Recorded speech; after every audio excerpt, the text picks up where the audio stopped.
Oh, sure. AI can make you faster, but it can also destroy quality. Two video pros explain the line you cannot cross. All of that automation, AI, all these tools will make us faster. Today, I'm with Jeff Turley People didn't need one video, they needed a lot of video. Companies needed. and Bruce Deere. Do you care about the story, or do you care about that person? And as humans, we naturally want to connect and we naturally want to care. Two veterans in the video production space. And we're going to talk about real impact on video production that AI has. What's hype, what's inevitable, and what actually helps your clients. What to me is inevitable and is only getting better and better with each passing month, 6 months, year, 2 years.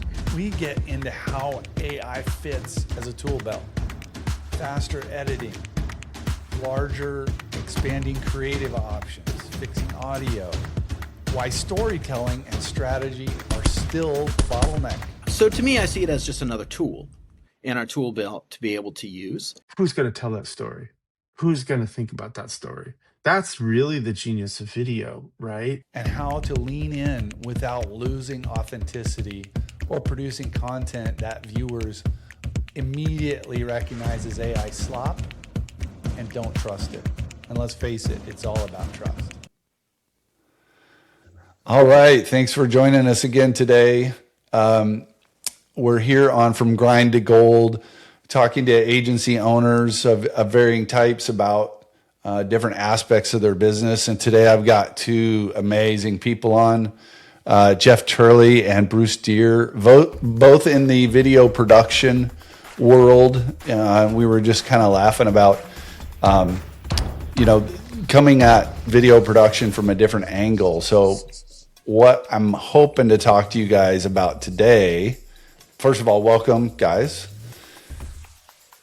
I'll have you guys give a little bit of background here, but what I want to talk about today is what's going on in the video production space and how AI is impacting it. And some people fear it, some people lean into it, and I want to get into that with you guys a little bit. So to start off, maybe Bruce, if you could just give a brief intro on your history with video production.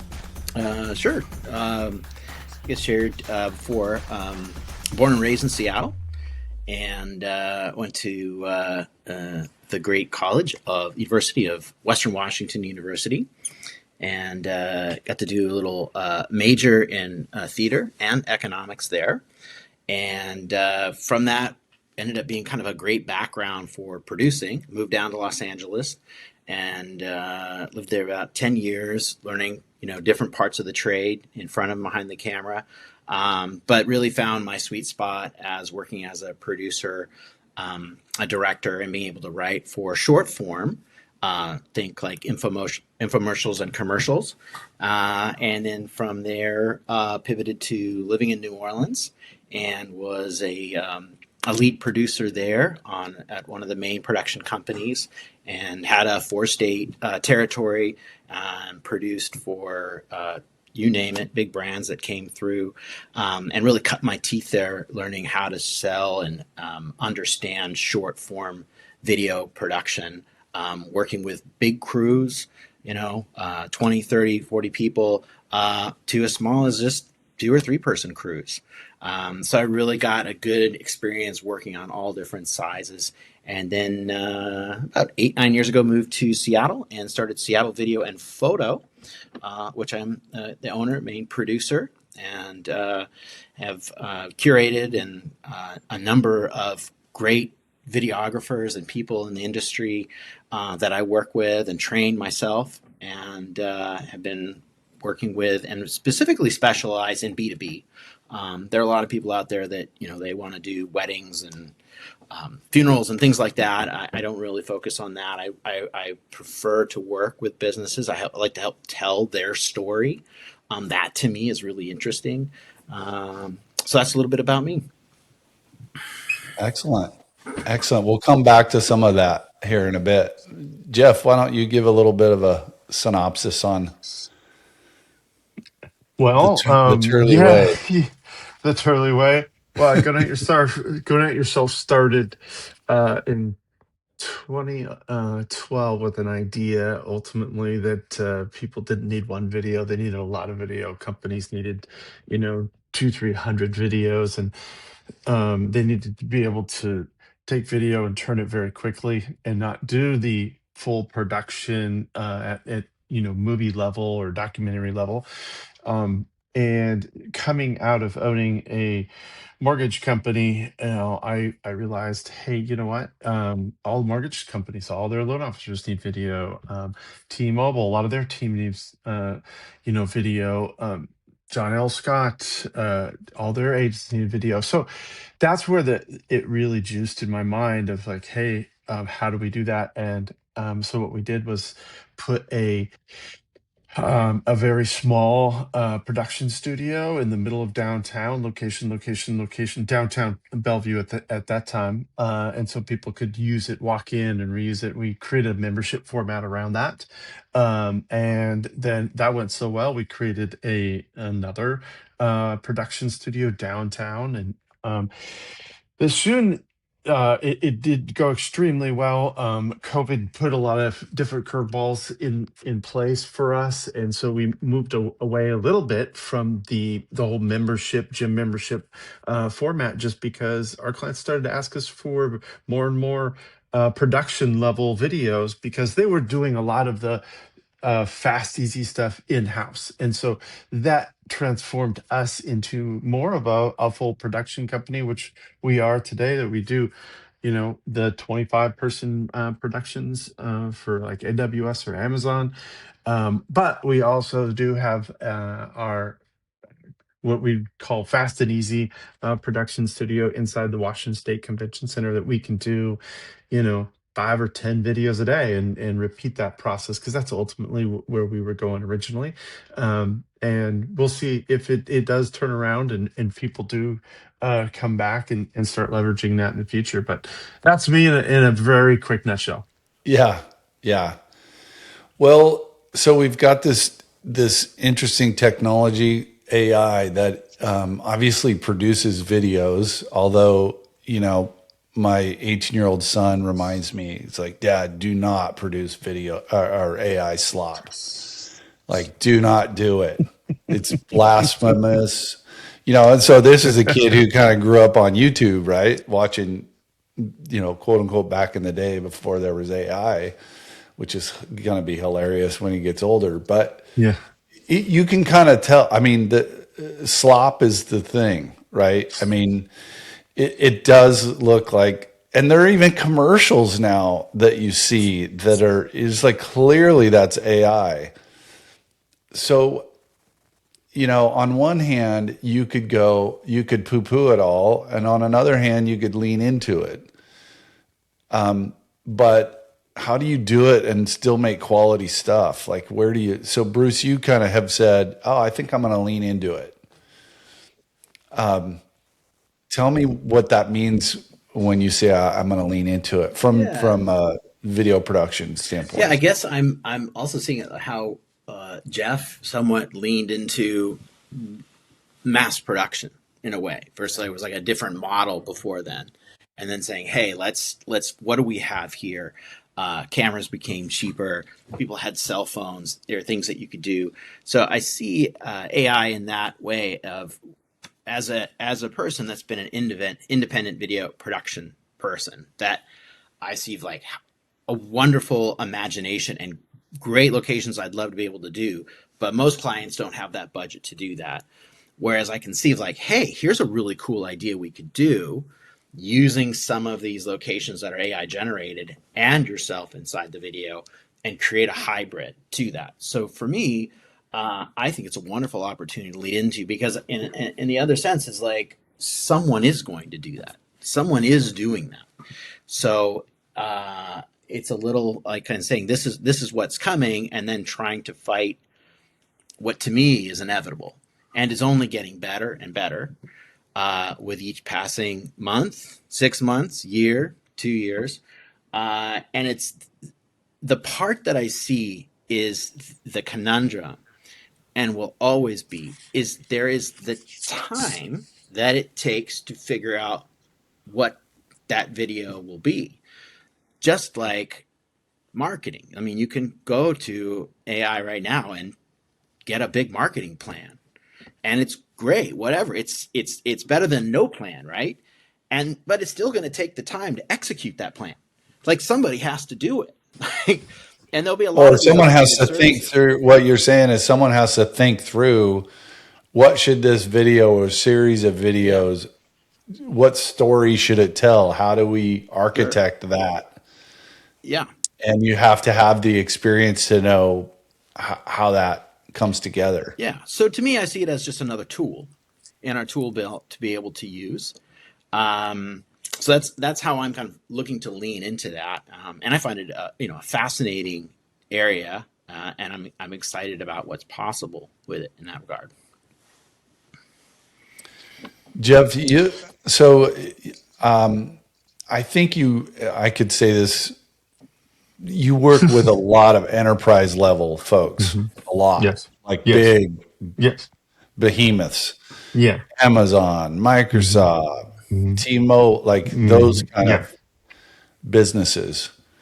And you and I had recently had conversations about understanding marketing strategy, a sales strategy for mid-sized companies. Mhm. And they still need video.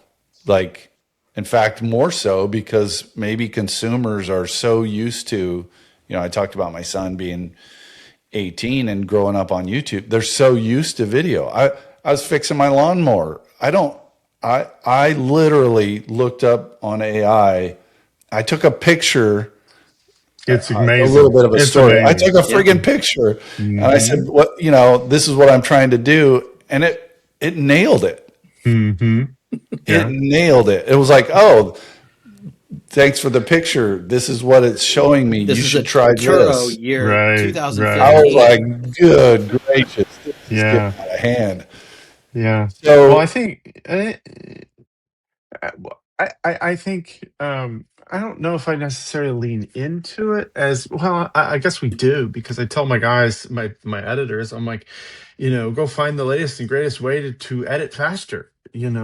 Um, because you got to edit these videos faster and faster, and so everybody's attacking the problem different because I think the problem really is we need a lot of video, and we need to do it.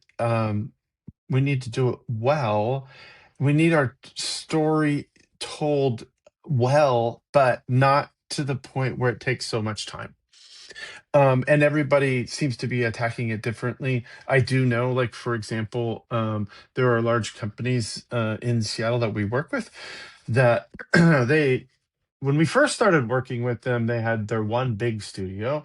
Now they have seven. In the last 3 years, they've built seven studios, which is, not even enough. And I always say, Yeah, if you have a studio, you still need me. You still need Bruce because you have so much volume that you had to build a studio, but it will go beyond that because the volume is so big and people don't understand how much volume is in play. Let me give you an example. One hospital, well, good. We did 250 videos over the years for Virginia Mason. They got bought out. Guess what? They needed all their videos redone. And that's what happens sometimes at a slow pace or a fast pace. So the volume is so large and repeated that they need some system. Now, there's different ways to attack it, and I think um, the larger companies are embracing AI. No, let's talk specifically about AI with companies like Synthesis. Bruce, are you familiar with Synthesis? vaguely. And I'm going to go to a point that you just made that it's speeding up faster and faster. I looked at Synthesis probably 2 years ago when I first heard of them, and it is an AI model where basically you get your photo or your picture, you do some movements, and it can replicate you. And it, I would say almost 2 years ago, I saw it and went, that's a joke. That's a joke. I saw it 2 months ago and I went, "Holy crap, that's really good." Now here's the catch, um, is that you could put your whatever script you have in it, and then do it in any language. And you know what? 2 years ago, it was terrible. It is really good now. Are I they a, mean, you were they Seattle based technology no, company? I don't. No, I don't think they're a Seattle-based company. I don't know where they're from exactly. I just know that one of our large clients, they have basically told all of their employees, "Hey, use this as much as possible for Hmm. a lot of your education." And so that model is happening, and it's getting faster and faster and more realistic. I couldn't even really tell it wasn't the gentleman. When he showed it to me, I'm going, "That's not you." And he goes, "Nope, that's not me." And Wow. and then he could do it in every single language, Jeez. and he could do it within a half an hour. You know. Now let's go back to what Bruce's other point was. Who's going to tell that story? Who's going to think about that story? That's really the genius of video, right? The genius of video is how do you do it authentically, and how do you do it in how do you tell that story and tell that story well?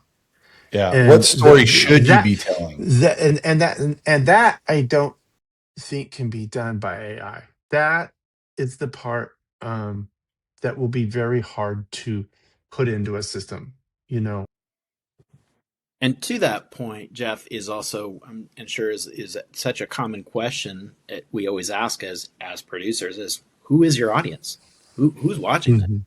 Like, Hmm. great, you've got 100 videos, but if nobody is watching those videos, like, what's the point of that? So, Hmm. and like kind of back to the analogy earlier, you know, I work more on specifically, hey, let's craft this explainer or hero video or brand video for this company and tell their story, and this is a video that we created for them. So this is like telling that, and who is that audience going to be for? So this is going to matter because it's a lot of money for a small business to be able to put that up for video, that they want it to also be kind of like a business card for them for years to come.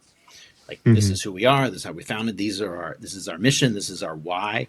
um, Hmm. and I think that's, no matter what, is always at the heart of like, why even have a video?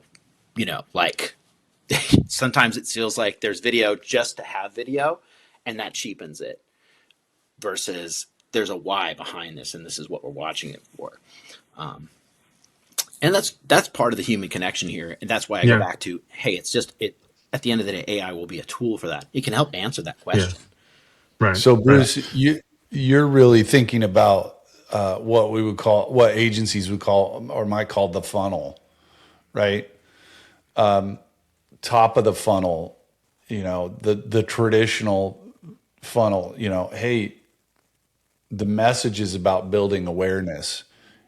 So knowing what kind of information and story to tell, like if you talk with other agencies that do brand development work, they're all about making sure if the message to market match is not spot on, it doesn't care. They don't care what kind of video or what kind of ad or what kind of information you put out there. If you're not hitting people with the right message at the right place in the funnel, it's you're wasting money. And so the to Jeff's point, you still have to have someone with enough experience to know how people are consuming this, where they're consuming it, and now what should we even be saying? Hmm. Yeah. What you know, Yeah. And and I'll I just add, find it interesting it's because in the marketing space, so I talk with multiple agencies in the marketing space. That's kind of the thing that I'm hearing is like, yeah, but I understand your industry, or I understand this channel, and this is how people consume this kind of information on this marketing channel. Hmm. and Right. to that end, I'll just add, that's the part I love, and it's why I kind of came into this, is telling the story and the why behind it. So to me, individually, meeting with the business owners, or even if it's employees of a bigger company, to kind of get where did this come from? What is this for? And then how do we Hmm. shine a light on that in the right way? To me, it's just that fun process that why I do what I do, right? Like that's what it all comes down to. And I know you know this, Jeff and Tony, you know this. We own our own businesses. There's a million jobs, and there's a bunch of them we don't like doing, and that's just it. And then it's my key has always been like, let me find the stuff that I like and do more of that and focus on it. It's going to be my highest leverage and value of time, putting myself in that position. So that's where I try to spend most of my time in my own business, is focusing on that why. Yeah, and I think what goes along with that why is the authenticity that comes with storytelling. Because the one thing that AI can't do, in my opinion, is be authentic. Because your son basically was saying, you know, don't don't use that because it doesn't really, it's not real, you know. Mm-hmm. And I always kind of laugh because I work with enough lead executives that I know that AI is not going to take over everything because their ego is too big to allow them to, to be animated, and they want, because they want to connect, because Yeah. ultimately it's about connection, right? Video is very good if you are able to connect at an with an authenticity that is that reaches out beyond the camera, right? So, Yeah. I don't think AI is a long way from doing that. Now, it can be funny, it could be quirky, it could do some of those things, but it can't be real, and that, and Connection, it connects probably is the word du jour. Like connecting with people, you're so spot on. It is the reason why video makes sense. It's why when you watch something and someone's real, what do they say in Hollywood? Oh, they have it, right? The it That factor. is the it factor. I don't know what it is, but when I see it, I could tell you you know that it, I can put, you know it. you know it, yeah. And so when you have this disconnection where you're like, it's almost like your brain shuts it off. Like, oh, AI, Hmm. shut it off. You could just kind of tell.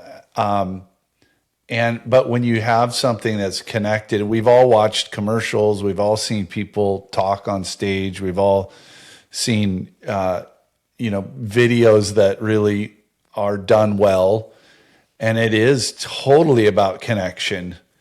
Yeah. Hmm. Do you And care? Do you care about yeah, the story, or do you care about that person? And as humans, we naturally want to connect, and we naturally want to care. And we are overwhelmed with a lot of different videos right now.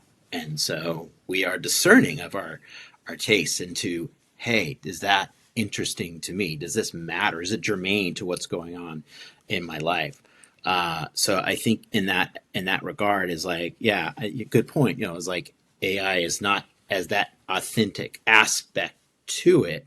Um, and it made me think when you were sharing that, Jeff, about, cut back to say 20, 25 years ago, we're talking about like video games and the video games coming out. And I remember a friend and I having this discussion. He was saying, the holy grail in video games is, can someone be playing that and make them cry, like to be that involved with it that they would actually cry. Hmm. And cut to, I'm sure out there, like people are massively involved in those games. I'm not a video game person, but we know there's this giant multi billion-dollar industry with legions of people that are connected to this on an ongoing basis, that are emotionally attached to this, like it will be for AI, I think, kind of coming up as it kind of integrates into our society in that way. And it learns us and our behaviors even better to be able to provide that connection. I so don't know if it'll make you cry, but it makes you mad a lot. I remember being mad. Throw something through the screen or something, but that could. yeah, yeah, depend. Well, and we all get to have our. It's funny the things that come into the world, like, oh, the algorithm's feeding me my stuff, right? It's like we know it happens. Hmm. So when I'm watching the Mariner, by the way, advice to anybody who likes baseball, wants to watch it, best way to do it is watch YouTube summary of your team. They give you like 10 to 12 minute summaries of baseball game. I started that last year watching the Mariners, and they had a great season. And it's like, oh, I get 10 to 15 minutes of just highlights, You're and I'm so done. efficient, Tony. I Yeah. know, right? But but then my wife was like, because our first date was we went to a Mariners game. She's like, we should go to a Mariners game. And I'm like, oh yeah, that's a whole day going down there. So that'll be fun. Anyway, Let me just give you the highlights of our date. Yeah, exactly. so Yeah, my don't forget point to pass is with my wife. you can stream it like that and be efficient, or you can connect and go do the real thing. Hmm. That's where I was going with that. And you have I have a quick question here, Tony, for Jeff, and you, Jeff, working it sounds like with Microsoft and Amazon, kind of these major companies. Do you see them leaning into AI? Yeah, well, that's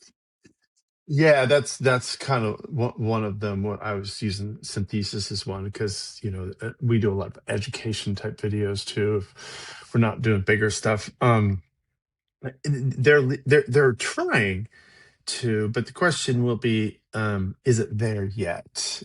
Because of this authenticity issue that I'm talking about, this realness. Because everybody checks out when they see it, they go, oh. And what's interesting is animated videos used to be the big thing, right? Right. Now here's something really fascinating. Animated videos, we were probably doing 20 or 30% of our business in animated videos. Hmm. First it was whiteboard, then it was 2D, 3D animation. And then what I don't understand is how all the companies at the same time turned it off. And Hmm. I mean off. None, zero, zip. Can't remember the last time we did a two. Even they do a little 2D animation, but there's always somebody there, kind of walking you through it. So they'll do PowerPoint type videos. So they're trying, but again, it's how much are they going to watch? How much, Yeah, it got and saturated. yeah, and so if it gets too saturated and everybody sees these are AI type videos, I don't know. It's interesting you say that, Jeff. I have a client right now doing some educational videos for, done about a series about 30, and we're kind of on slate to do, another like 50, 60 videos for them. And what they do is they do heavy duty, like mining equipment repair. And so they are creating a series of classes so that guys from all over the world don't have to travel, because it's not a great time to travel from outside the country. Hmm. So they service a lot of ports around the world. And so we have the main mechanic and lead mechanic, which we're doing the videos with. But he is not a guy for camera, and he's not a big fan of it. So my solution to that problem was to maybe bring potentially on an actor to do some of the introductory parts that he didn't necessarily want to do. But I also Hmm. suggested, I was like, or there's an option with AI. And the company kind of liked that, and they leaned into it, and we've gone and created kind of this AI avatar to do the Hmm. introductory parts of it. But right, what you said there is just spot on. You watch it and it's just like, oh man, you don't have that connection like if it was an actor. Now it's a little bit of like, it's intro stuff. It's a little dry. It's Right, just like you have right. to kind of get through it. So it's the cheaper option for it. Okay. But it's not there yet, and you miss it. You really miss it Hmm. with it. And Hmm. that's kind of a case in point for me right now using it. And it's like, it's not quite there. And a big part of it, I think, is just the voice. The Hmm. vocal delivery and the performance. I find you can get some AI that can get a 20-second here, it kind of covers it.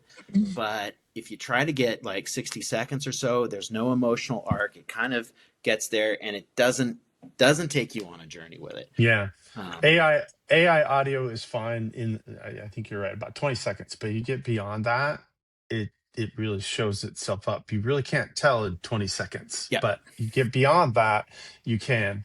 And again, going back to your audience, right? Because if you're dealing with an audience that is more mechanically inclined, they'll turn that off really fast. Engineers of any type will turn anything that feels like it's not real. You know, Yeah. we have found that to be extremely true. So I always say, if you're talking to an engineer, it better be extremely authentic. In fact, I don't even care if the guy can't talk right or whatever. At least it's real, and they're not going to turn it off. An engineer, once they smell sales or slick, they're gone. They're out of there. So be careful with that one, you know. So Yeah. So hit the fast forward button. I mean, none of us can tell the future, but we've been around long enough to see a few things come and go, which is kind of the nice spot to be after you have a little bit of experience. And what do you know, Jeff, you said something that made me think, was like, are people going to get sick of the AI? It's like, oh, this is fake. Like my son, he won't even, he's like dead set against it. He won't even watch it. But then you go, is that because the quality is where it is right now and that's going to improve or change? But I just think this is me, so I'll let you guys answer, but I just think the connection thing it's got to be there. Yeah. You got to have it. Yeah. If you don't, it's something your brain goes, yep, fake, shut down. And to that, it's like how many tens of millions of years we've been as humans interacting and seeing. And, kind of just more recently because of the pandemic, Zoom and things like this, we accept this now because we were forced into it. Like we were locked down and like, you got video to talk with people or talk to your hand, Yeah. So now we accept this. And there's an evolution that goes on with it, and AI needs to evolve to our standards where we are at, not us to it. So your son's got the right bead there. And I think it's kind of. I was telling my wife the other day. I said, whoever made automated coffee makers, is the most brilliant person in the world, right? Because he said it. Get up in the morning and the coffee's already made. There's going to be an element where AI, automation, all of that is a tool that we use that will enhance our storytelling abilities and our authenticity and our connection, but will ever totally take it away? I don't think so. But man, it's going to make it really nice, right? I can now edit. I can edit videos faster. Pre-COVID, we were doing 600 videos a year, and it was all. I mean, all my editors were. Well, they weren't in Seattle. I'll put it that way. There was, but all of that automation, AI, all these tools will make us faster but um they will be nice to have. It will be nice that we just did one 2 or 3 weeks ago. We had an audio issue. The person that actually did it, the real person, couldn't do it, so we stuck it in AI and it worked, and nobody knew the difference, right? So it was a really nice, hey, that's a tool in our tool bag that we can throw in there.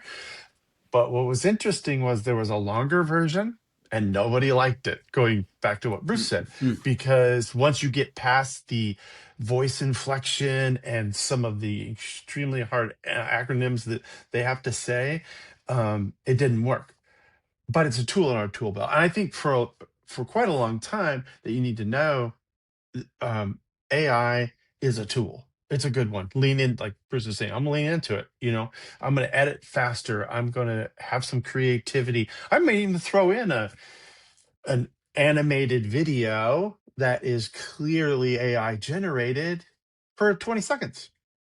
Be funny. Be cool. So that's kind of where I see it in the next 5 years. Beyond that, I don't know if I can't speculate. Yeah. Well, I think that fun part is like, as a filmmaker, someone that comes from that creative background, I've always wanted to, like, how quickly can you kind of produce something? I had a website called From Mind to Marketplace, And the idea of that was like, how quickly can we have something in an inception to bring a product to market? AI will be a tool for that. And right now, if you think about like, if you wanted AI to write a book, it would write out an outline for you. It would kind of get out and it would go off the rails somewhere here. If you needed to write like shorter sentences or paragraphs, it's better at that. But even just the text that we're talking about now, still not completely there, just at that level, at the basic writing. It's a good writer and it's a great tool to use and to be able to write with, and it does increase your efficiency. It still needs that human element. And if we're not even there with the writing yet, we still got a whole loop to get there for the video, for the prompt for that. And I do believe it'll get there. And I look forward to that day to be able to, because I've got a bunch of ideas I'd love to create at a low cost price and stories to get out to the world and tell and share. So I'm excited for that day. But see it as a cognitive enhancer and a tool for us. And I'm grateful to be here in this moment that I get to use it right now because I was able to really develop that skill set for years without it. So I have that tool set behind me now, which it helps me a lot. I think the critical mind and critical thinking is one of the most valuable tools that we can have. Yeah.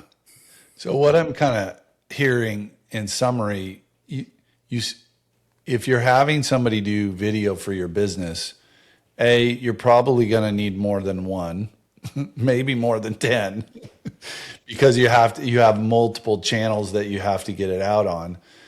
B, you've got to have someone who understands your business well enough to strategize the story you're going to tell or the information to be conveyed in those videos. And C, you need quality control. You still need the connection. So when you think about quality video, is it telling the right story at the right time? But also, is it coming across authentic and making connection? That's kind of what I'm hearing from both of you. Yeah. Creating content in a continuous way is a whole different discussion that would take us an hour to talk about as well. Totally. Because that's ultimately where people fall down. They're like, hey, I want to create a video. I'm like, okay, you created a video. Problem is, you need, if you're a company, you need 3 or 4 a month probably. You need to, we always said affordable, repeatable, and executable. You got to have the repeatable part too. Content is hard to create on a continuous basis. That's probably the most difficult thing. Creating a video isn't that hard. It's, hey, what's my video strategy and content? Oh yeah, and by the way, everybody goes, oh, I got 10 ideas. I'm like, okay, that's great. That'll go you through first quarter. Now second quarter, third quarter, fourth quarter. How are you going to do? That's a whole different conversation of how do you create a strategy around content that's repeatable. Cool. Yeah. And AI could give you the outline, but that's not going to be able to really give you much more than that.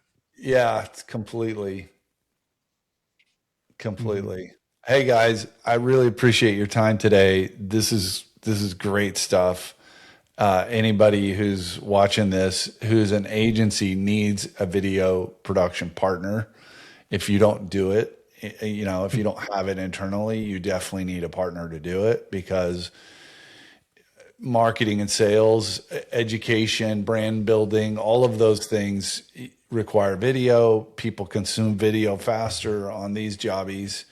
And, it's not like you can't do it anymore. It's just part of what you need to be doing. So I really appreciate your guys' time, and this is great stuff. And fun. Thank you, Tony. Thanks. Nice to meet you, Bruce. We'll talk to you guys soon.